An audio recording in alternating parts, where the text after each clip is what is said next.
During my husband's seventh-day memorial mass, my son whispered to his wife, "Now she'll leave, and the house is ours." I just held the envelope with a secret inside. "I'm glad to have you here. Follow my story until the end and comment the city you're watching from, so I can see how far my story has reached." The church was quiet, except for the somber hymn playing softly in the background. I sat in the front pew, my hands clutching a lace handkerchief that Paul had given me on our 40th wedding anniversary. My eyes weren't focused on Father Matthews or the portrait of my husband that stood next to his urn. Instead, I stared blankly ahead, still unable to process that Paul was gone. 50 years together.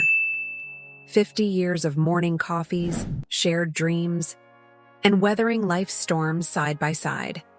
And now, at 72, I was alone. The church was fuller than I expected. Paul had been beloved in our community, the kind man who'd help neighbors fix their fences, who remembered everyone's birthdays, who coached Little League long after our son had grown too old for it. I felt a small comfort knowing how many lives he'd touched. I didn't notice my son Adam moving from his seat until he slid in next to Grace, his wife of 15 years. She was wearing an expensive black dress that seemed too fashionable for a memorial service. Adam leaned in close to her ear, and in the quiet of the church, his whisper carried to where I sat. "Now she'll go, and the house is ours." My body went cold. I turned slightly, just enough to see Grace's lips curl into a smile as she nodded. My fingers instinctively tightened around the envelope in my purse. The envelope Paul had given me 3 days before he passed. "Keep this safe, Amelia," he had said, his voice weak but his eyes clear. "Don't open it until after the memorial. Promise me." I'd promised, not understanding then why it mattered so much to him. Now, hearing my own son's words, I began to understand. Father Matthews was saying something about Paul's generous spirit, but I couldn't focus on his words. Instead, memories flooded my mind, of Paul and me at 27, scraping together every penny for the down payment on our little Victorian house on Maple Street. How we'd painted each room ourselves, replaced the plumbing, fixed the roof, during that terrible storm our first winter there. Paul had built the wraparound porch with his own hands while I was pregnant with Adam. He'd said he wanted a place where I could rock our baby and watch the sunset. Later, he added a swing set, in the backyard, then a treehouse. Every nook of that house held a memory, a lifetime we'd built together, and my son was waiting for me to go so he could claim it all. I felt dizzy, my chest tightening. How long had they been planning this? Had they been waiting for Paul to die? Had they been counting down the days until I would be out of their way too? I thought of how Adam and Grace had been visiting more frequently in the months since Paul's diagnosis, how they'd been so helpful, offering to organize Paul's medications, suggesting they could take some of the house maintenance off our hands. I had been grateful then. Now, their attention seemed predatory. The memorial service continued around me, but I was lost in my own thoughts. I remembered the strange conversation I'd overheard between Adam and Grace a month ago, when they thought I was napping. Something about outdated decor and wasted space, and what it could sell for after renovations. I'd dismissed it then. Who talks about renovations when someone is dying? But now, their words had a different meaning. The envelope in my purse felt heavy, like it contained more than just paper. Paul had always been perceptive. Had he noticed what I'd been too trusting to see? As the service ended and people began to approach me with condolences, I felt Adam's hand on my shoulder. His touch, once comforting, now made my skin crawl. "Mom," he said, his voice soft and controlled. "Why don't I drive you home? You shouldn't be alone tonight." Behind his concerned expression, I now saw calculation. He wanted to be in the house. He wanted to start staking his claim. Actually, I said, surprising myself with how steady my voice sounded, Dorothy is taking me home. We have some things to discuss. Dorothy, my oldest friend, looked surprised, but quickly nodded in agreement. Adam's smile faltered for just a moment. But Mom, I've already arranged everything. Grace has made dinner. Another time, I said firmly, clutching my purse closer. Dorothy and I have plans. As Dorothy led me out of the church, I felt Adam's eyes burning into my back. I'd never stood up to my son before. Paul had always said I indulged him too much, made excuses for his self-centered behavior. But Paul wasn't here anymore to shield me from the truth, and the truth was in the envelope I was now holding onto like a lifeline. What was that about? Dorothy whispered as we walked to her car. I took a deep breath, the weight of what I'd overheard still crushing my chest. I need to stop at the bank before we go home, I said instead of answering her question. There's something I need to check. My whole world had just shifted beneath my feet. But one thing was certain. I wasn't going anywhere. Not without a fight. Dorothy's car pulled into my driveway, and for a moment, I couldn't bring myself to get out. The white Victorian house that had been my home for nearly 5 decades now felt like unfamiliar territory. What else had I missed? What other betrayals had I been blind to? You want me to come in with you? Dorothy asked, her wrinkled face lined with concern. I shook my head. No, I need to do this alone. The bank safety deposit box had contained exactly what I expected. The envelope Paul had mentioned, sealed and waiting. I hadn't opened it yet. Some part of me was afraid of what I might find. Call me if you need anything, Dorothy insisted. I mean it, Amelia. Anytime. I squeezed her, hand in gratitude, and made my way up the familiar path to my front door. The porch swing creaked in the evening breeze, the same swing where Paul and I had spent countless summer evenings watching the neighborhood change around us. The moment I turned my key in the lock, I knew someone was inside. Lights were on that I hadn't left on, and the faint smell of an unfamiliar perfume hung in the air. My stomach tightened. Hello? I called out, though I already knew who it was. Grace appeared from the kitchen, an apron tied around her waist as if she belonged there. Amelia, we were worried when you didn't come home with Adam. Her smile didn't reach her eyes. It never had. We? I asked, hanging my coat on the rack Paul had built when we first moved in. Adam's upstairs, Grace said, wiping her hands on the apron. My apron. He's clearing some space in the closets. Clearing space? My blood ran cold. They were already moving in, already claiming territory while Paul's ashes weren't even cold. I didn't give him permission to do that, I said, my voice stronger than I expected. Grace's smile faltered. We just thought we'd help organize things. It must be so overwhelming for you. Before I could respond, Adam came downstairs carrying a box of what looked like Paul's old sweaters. My heart clenched at the sight of the green cardigan on top. The one I'd given Paul for our last Christmas together. Mom, you're home. Adam set the box down. We were just getting some things ready for donation. No sense in keeping all this stuff gathering dust. Those aren't for donation, I said firmly. Put them back where you found them. Adam and Grace exchanged a look I couldn't quite interpret. Mom, Adam said slowly, as if speaking to a child, we're just trying to help. This house is too big for you now. All these things. They're just reminders that will make you sad. This is my house, I reminded him. Those are my decisions to make. Another look between them. Of course it is, Grace interjected smoothly. We just think it might be time to consider something smaller, more manageable. There's that lovely retirement community near us.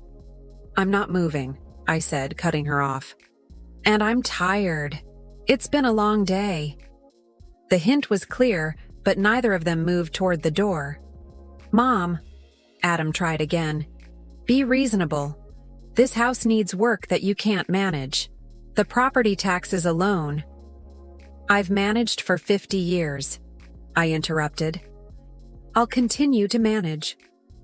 When they finally left, after more thinly veiled suggestions about selling the house, I locked the door and leaned against it, exhausted.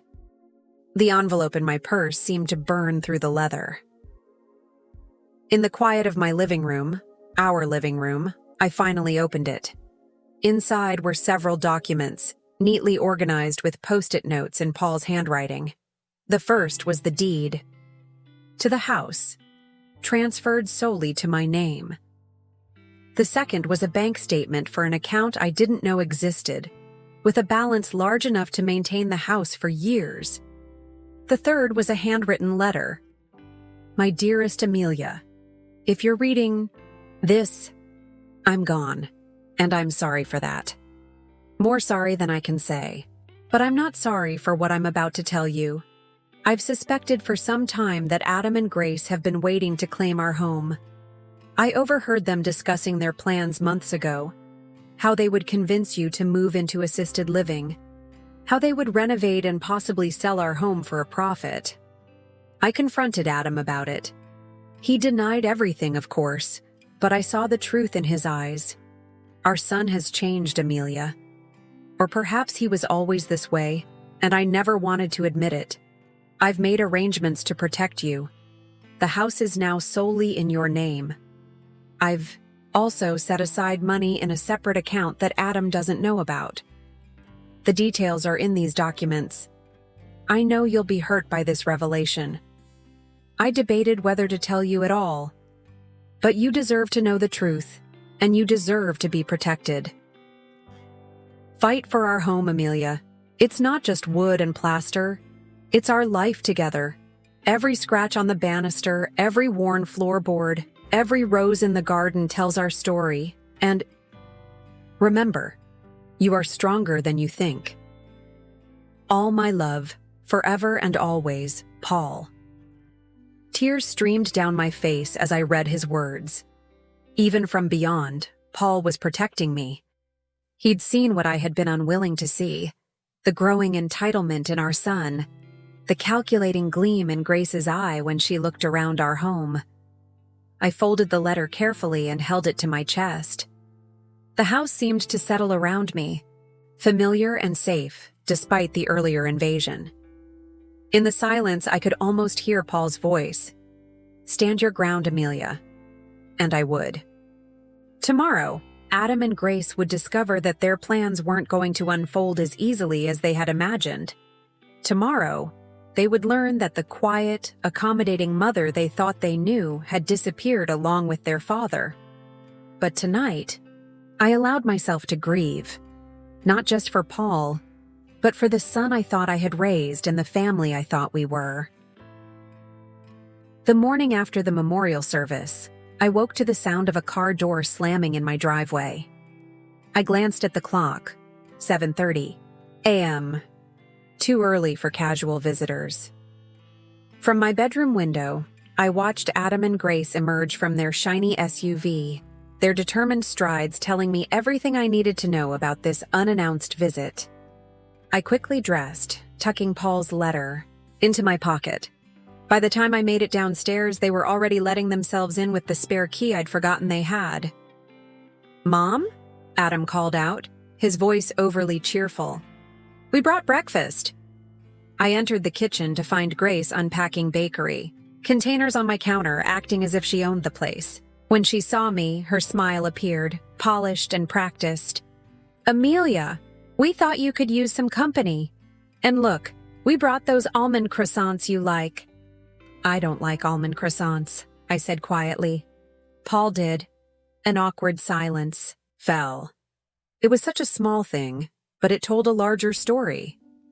They didn't even know what I liked for breakfast. "Well," Adam recovered quickly, "we have plain ones too. Sit down, Mom. We need to talk about some practical matters." I poured myself coffee in the mug Paul had given me for our 45th anniversary. the one with our wedding photo printed on it, and sat down. What practical matters? Grace and Adam exchanged one of their looks. We've been thinking, Adam began, his tone gentle but rehearsed, that this house is really too much for you now. The stairs, the yard work, all the maintenance. I'm managing fine, I replied, sipping my coffee. For now, maybe, Grace interjected, but we've been looking into some wonderful assisted living communities. There's one just 20 minutes from our house. It has wonderful amenities. I'm not moving to assisted living. Mom, Adam's voice hardened slightly. Be reasonable. Dad's gone. You can't maintain this place by yourself. I hired Mr. Peterson from down the street to help with the yard.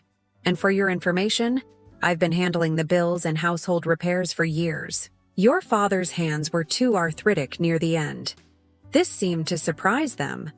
The capable mother didn't fit their narrative of the helpless widow. Still, Grace persisted. Wouldn't you be happier somewhere smaller? Without all these reminders? I looked around the kitchen Paul and I had renovated together 10 years ago. The butcher block countertops he'd sanded and sealed by hand. The tile backsplash we'd spent a whole weekend installing, laughing as we got grout all over ourselves. These reminders are why I'm staying. Adam's facade of patience cracked. Mom, let's be practical. The will reading is next week. Dad left the house to both of us, which means we need to make decisions together. The confidence in his voice told me everything. He truly believed the house would be at least partially his. He had no idea what Paul had done. We're thinking of selling, Grace said, her eyes gleaming with barely concealed excitement. Property values in this neighborhood have skyrocketed. We could get at least double what you and Dad paid. You've already talked to a realtor, I stated, not asking. Adam had the decency to look slightly embarrassed. Just preliminarily, we wanted to have all the information. I set my mug down carefully. I noticed some of Paul's things are missing. His collection of vintage fishing lures. The antique compass his father gave him. Adam shifted uncomfortably. I took a few keepsakes. Dad would have wanted me to have them. Without asking me. Mom, you're being difficult. His tone was that of a parent scolding a child. I know you're grieving, but we need to be practical. This house is worth a lot of money. Money you could use for your care. Money that should stay in the family. I felt a surge of anger that surprised me with its intensity. For decades, I'd been the peacekeeper, the one who smoothed things over, who made excuses for Adam's self-centeredness. Paul had been the one to set boundaries. Without him, I'd feared I wouldn't have the strength. But sitting there, watching, my son and his wife planning to dismantle my life, I found a resolve I didn't know I possessed. I think you should leave now, I said. Mom, take your croissants with you and leave your key on the counter. Grace's artificial smile disappeared. Amelia, we're just trying to help. No, I said, standing up. You're trying to take advantage of me while I'm grieving. You're trying to push me out of my own home, and you're stealing from me when you think I won't notice. That's ridiculous. Adam's face flushed with anger. Everything in this house belongs to both of us now. Dad would have... Your father, I cut him off, knew exactly what you were planning. He overheard you both discussing how you'd get me out of the house after he was gone. The look of shock on their faces would have been satisfying if it wasn't so painful to see the truth confirmed. I want you to leave, I repeated. Now. You can't just kick us out, Grace protested. This house is half Adam's now. We have rights. We'll see about that at the will reading, I said calmly, though my heart was racing. Until then, I don't want either of you in my home. I'll be changing the locks today. Adam stood up, looming over me. For a moment, I saw a flash of something ugly in his eyes, something that made me step back. But then he controlled himself, forcing a tight smile. Fine, we'll go. But this conversation isn't over, Mom. You're clearly not thinking clearly right now. We'll talk after the will reading, when you've had time to process everything. I watched them leave, Grace forgetting her carefully curated politeness as she slammed the door behind them. Through the window, I saw them arguing in the driveway, Adam gesturing angrily toward the house.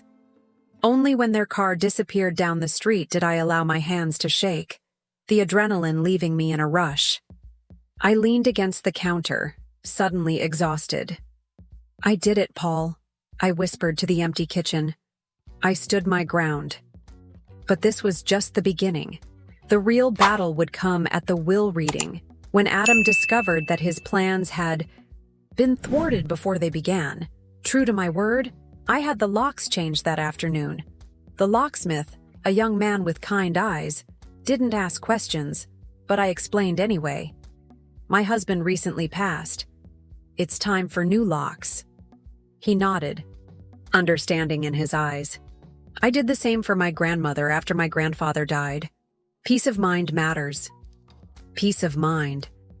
I hadn't had much of that since overhearing Adam's words in church. But with each small action, changing the locks, calling Paul's lawyer to confirm the will reading, checking the secure account Paul had set up, I felt a tiny piece of myself returning. I spent the next few days going through Paul's things at my own pace. Each item held memories: his collection of paperweights from places we'd visited together, his worn leather workshop apron, the half-finished birdhouse in his shop. These weren't just things to be donated or sold. They were pieces of our life, together. I was in the garden, tending to Paul's prized roses, when Dorothy stopped by 3 days after the memorial. "You look better," she said, settling into the garden chair beside me. Still sad, but more present. I trimmed a withered leaf from a rose bush. "I had a confrontation with Adam and Grace," Dorothy snorted. "About time. I never said anything because Paul asked me not to, but those two have been circling this house like vultures since his diagnosis." "You knew?" I paused, secateurs in hand. "Suspected. Paul noticed it before you did. He asked me to keep an eye on you, make sure they didn't pressure you into anything after he was gone." A lump formed in my throat. Even in his final months, Paul had been protecting me. "They want me in assisted living," I said. "They've already talked to realtors about the house." Dorothy's eyes narrowed. "And what do you want, Amelia?" It was such a simple question, but no one had asked me that in a long time. What did I want? "I want to stay in my home," I said finally. "I want to live with my memories. I want to tend Paul's roses and sit on the porch swing and sleep in the bedroom we shared for 50 years. Is that too much to ask?" "No," Dorothy said firmly. "It's not too much at all." That evening, I did something I'd been putting off.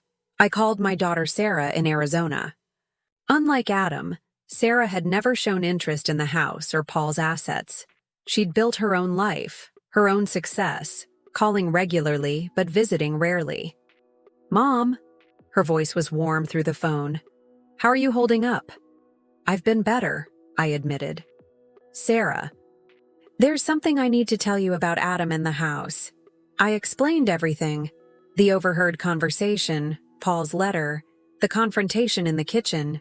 Sarah listened without interrupting, and when I finished, she sighed deeply. "I wish I could say I'm surprised," she said.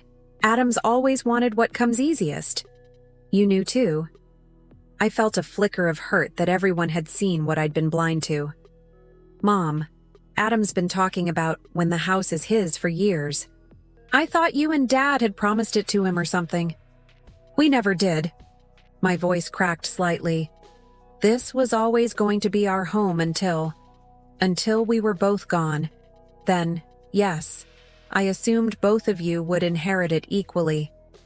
But Dad changed things," Sarah said, understanding immediately. "Good for him. The will reading is next week. Adam's going to be furious. Do you want me to come? Sarah offered. I can get a flight out. Part of me wanted to say yes, to have her support, but another part, a stronger part, knew this was something I needed to face on my own. No, sweetheart. You stay with your family. I'll call you after. After hanging up, I sat on the porch swing, watching twilight deepen over the neighborhood. The streetlights flickered on, one by one. Mrs. Henderson from across the street waved as she walked her little terrier. 2 children rode their bikes down the sidewalk, laughing. This was my world, my community. I belonged here. I became aware of a car idling at the curb, Adam's SUV. He didn't get out, just sat there watching the house. Watching me. After several minutes, he drove away. The intimidation tactic might have worked a week ago. Now, it only strengthened my resolve. The next morning, I called Paul's lawyer, Mr. Steinman. Mrs. Warner. His voice was formal but kind. I was just about to call you. The will reading is set for Monday at 10 a.m. I know what's in it, I told him. Paul showed me the changes he made. Ah. A pause. And your son? Doesn't know, and I'd like to keep it that way until the reading. Of course. He hesitated. Mrs. Warner, your son called me yesterday. He was inquiring about the estate, specifically about the house. What did you tell him? Nothing, of course, client confidentiality.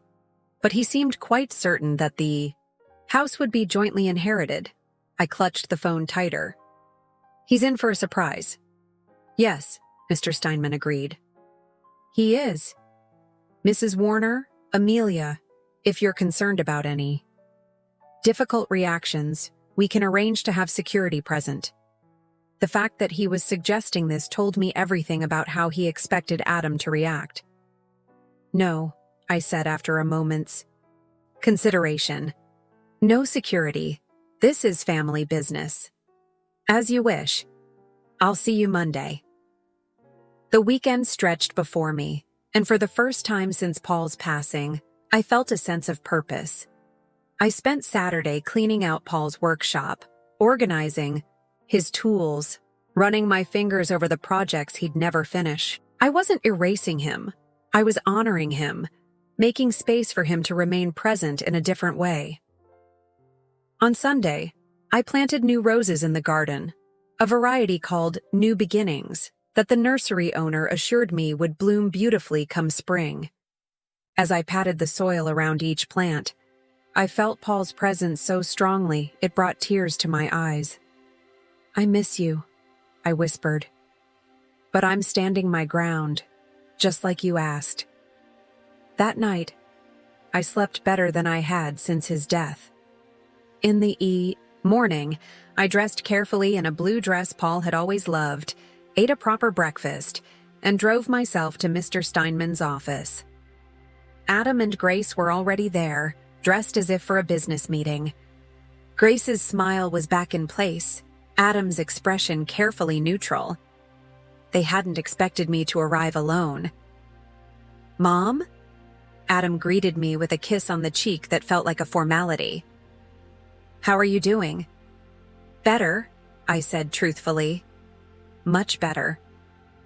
We were shown into a conference room where Mr. Steinman waited with the documents spread neatly before him.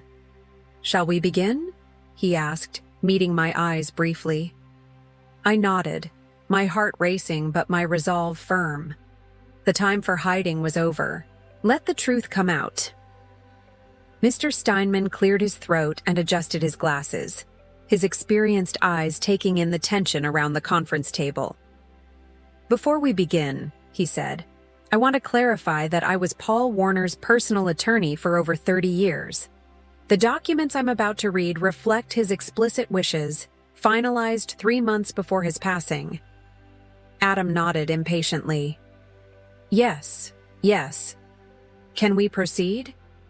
I sat quietly, my hands folded in my lap, watching my son's confident posture. He had no idea what was coming. Very well. Mr. Steinman opened a leather portfolio. I'll begin with the main provisions. He read through some preliminary language, Adam fidgeting beside me while Grace maintained her perfect posture, a calculating gleam in her eyes. Then Mr. Steinman reached the critical section. Regarding the family residence at 1842 Oakwood Lane, I, Paul Warner, leave the property in its entirety to my wife, Amelia Warner, to do with as she sees fit. The deed has already been transferred solely to her name. Adam's head snapped up. What? That can't be right. Mr. Steinman continued as if he hadn't heard the interruption. Additionally, I have established a trust fund in the amount of $350,000 for the continued maintenance of said property to be accessed exclusively by Amelia Warner. Stop, Adam demanded, his face flushing. There must be some mistake.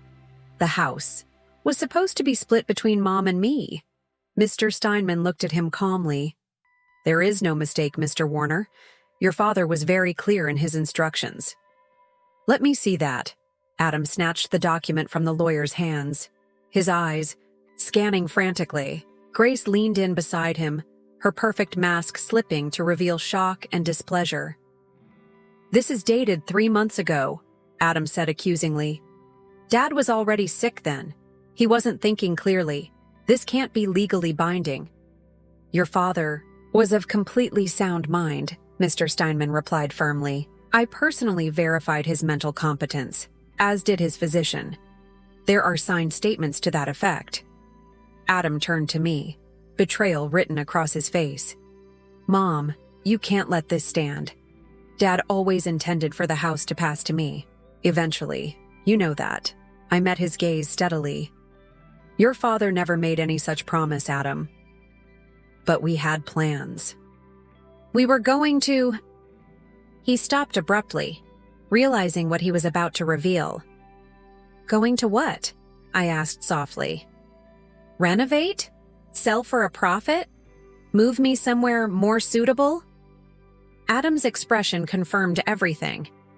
Grace put a warning hand on his arm, but he shook it off. This isn't fair, he insisted. I'm his son. I deserve part of that house. Deserving has nothing to do with it, Mr. Steinman interjected. These are your father's legal wishes. There must be something we can do. Grace spoke up, her voice honey-sweet despite the desperation in her eyes. Surely there's some way to contest this. You're welcome to try, Mr. Steinman said, but I strongly advise against it.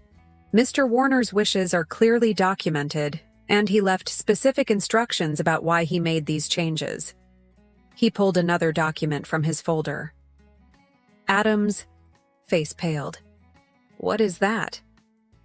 A letter your father asked me to read if his will was questioned. Mr. Steinman glanced at me. Mrs. Warner, would you prefer we proceed? Part of me wanted to spare Adam the humiliation, to protect him, as I always had. But a stronger part, the part growing more resolute by the day, knew that truth was necessary. Read it, I said. Mr. Steinman nodded and began. If my son is contesting this will, it confirms what I sadly came to realize in my final months, that he values property over people, including his own mother. I overheard Adam and Grace discussing plans to move Amelia to assisted living against her wishes after my death, so they could take possession of our family home. This house represents 50 years of memories and Amelia's security. It belongs to her alone, now and always. The silence in the room was deafening. Adam's face had gone from red to white.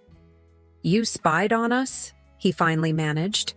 Your father wasn't spying, I said quietly.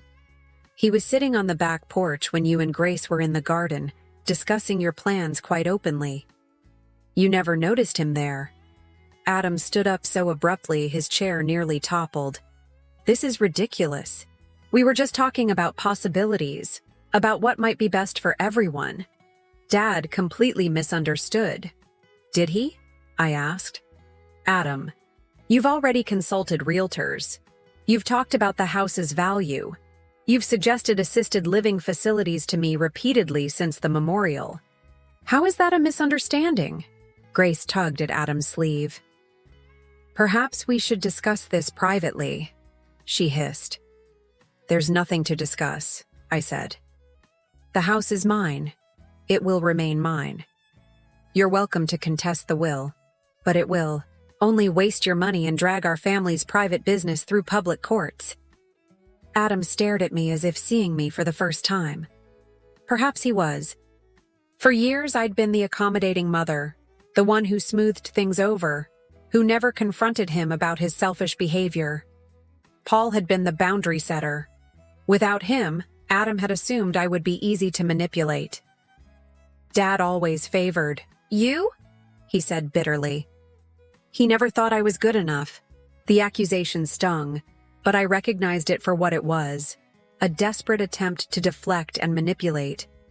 Your father loved you, Adam, but love doesn't mean allowing someone to take advantage of others. I've never taken advantage. Stop. I held up my hand.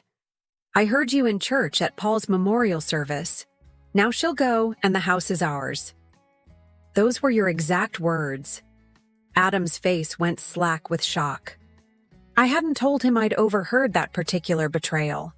You were talking about me like I was an inconvenience to be removed, while we were supposed to be honoring your father's memory. My voice cracked slightly, but I pressed on. Do you have any idea how that felt? Grace, ever the strategist, attempted damage control. Amelia, emotions were running high that day. Things were said that weren't meant.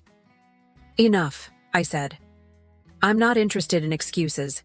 Mr. Steinman, is there anything else we need to address today? The lawyer shuffled his papers. There are some minor bequests. Paul's fishing equipment to his brother Michael, his tools to the community college workshop program, and a small trust for your grandchildren's education. Everything else goes to you, Mrs. Warner. I nodded and stood gathering my purse. Then I believe we're done here. Mom, Adam's voice had lost its edge, now tinged with panic. You can't just walk away. We need to talk about this. No, Adam, we don't. Not today. I turned to Mr. Steinman. Thank you for your time. As I walked out of the office, I heard Adam behind me. This isn't over. She can't manage that house alone. She'll change her mind eventually. I smiled to myself as the elevator doors closed behind me. He still didn't understand what had changed. I wasn't the same woman who had entered that church a week ago. Something had awakened in me, a strength I'd forgotten I possessed. Paul had seen it all along. He'd known exactly what I would need to face this moment. As I drove home, my home, I felt lighter than I had in months. The battle wasn't over, but the first victory was mine. 3 months after the will reading, I stood in my garden, pruning Paul's roses in the warm spring sunshine. The house behind me wasn't just a structure of wood and brick. It was the physical embodiment of our life together, and now, increasingly, a symbol of my independence. The doorbell rang, interrupting my thoughts. When I opened the door, Adam stood on the porch, his expression uncertain. This wasn't the entitled son who had stormed out of the lawyer's office, but someone more subdued. Mom, he said, shifting his weight from one foot to the other. Can we talk? I hesitated, then stepped aside to let him in. Where's Grace? Not here. He glanced around the living room, noting the changes I'd made. Paul's favorite chair now had my reading materials beside it, and the walls had been repainted in the soft yellow I'd always wanted, but Paul had resisted. You've made some changes, he observed. I have. I gestured for him to sit. What did you want to talk about? Adam perched on the edge of the sofa, looking uncomfortable. I've been doing some thinking about everything that happened, about what Dad wrote in his letter. I waited, giving him space to continue. He wasn't wrong, Adam finally admitted, the words seeming to cost him. Grace and we did have plans for this house. We've been struggling financially. The real estate market is so hot right now. And this property, he trailed off, looking ashamed, would have solved all your problems. I finished for him. He nodded. I convinced myself it was about taking care of you, that you'd be better off, somewhere smaller. But that wasn't the whole truth. No, it wasn't. I kept my voice gentle but firm. Grace and I have separated, he said abruptly. She was furious after the will reading, said I should contest it, that we deserved this house. But the more I thought about Dad's words, the more I realized. He paused, swallowing hard. I didn't like the person I was becoming. I studied my son's face, the face I'd loved since the moment I first held him. Despite everything, he was still my child. I'm sorry about your marriage, Adam. Don't be. It's been coming for a while. He looked around the room again. I've been so focused on what this house could give me that I forgot what it already gave me. A childhood, a home, memories with Dad that I can't get back. A lump formed in my throat. Your father loved you very much, Adam. He was just disappointed in some of your choices. I know that now. Adam's eyes glistened with unshed tears. I miss him, Mom, and I'm so sorry for how I've treated you. I don't expect you to forgive me right away, but I'm hoping maybe we can start over, somehow.